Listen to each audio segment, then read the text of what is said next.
area Susah. anatomi itu tak dapat dicapai Oh. kecuali dengan robotic surgery. Betul. Wow. Jadi kalau doktor sebut pasal robotik ni, ceritalah lagi doktor. Macam menarik betul. Kita nak tahu lebih lanjut sebenarnya.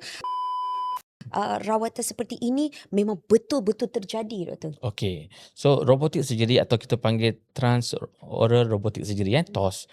So TOS ni adalah satu teknologi yang baru teknologi yang baru perkenalkan di Malaysia lah.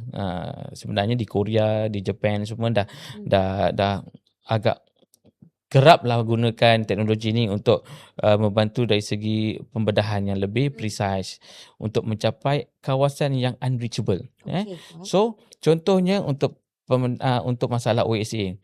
Sesetengah pesakit dia tak boleh pakai CPAP, dia rasa lemah, suffocate, tak boleh bernafas bila pakai CPAP. Malahan ada yang pergi ke kecemasan sebab susah nafas. So bila kita scope pada hidung sampai ke saluran pernafasan, kita akan nampak sangat sempit saluran pernafasan dia.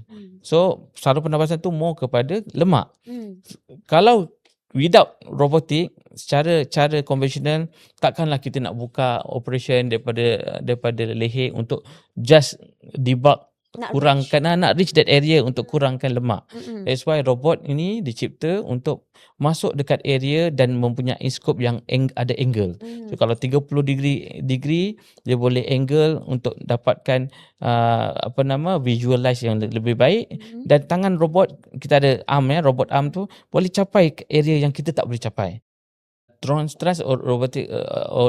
robotic surgery ni, TOS ni, sekiranya dikawal oleh pakar bedah yang berpengalaman sebab memang tak semua boleh buat Ju. Kalau yang berpengalaman dan mempunyai special training for robotik, sebenarnya sangat cepat.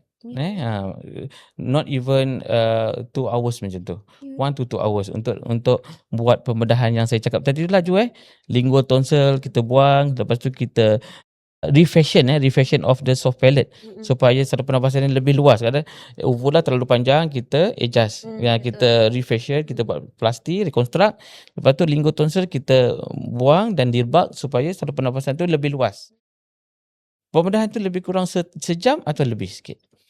Kalau biasa lama lah kan doktor kan? Betul. Yang kalau biasa bukan sahaja lama, pendarahan pun banyak.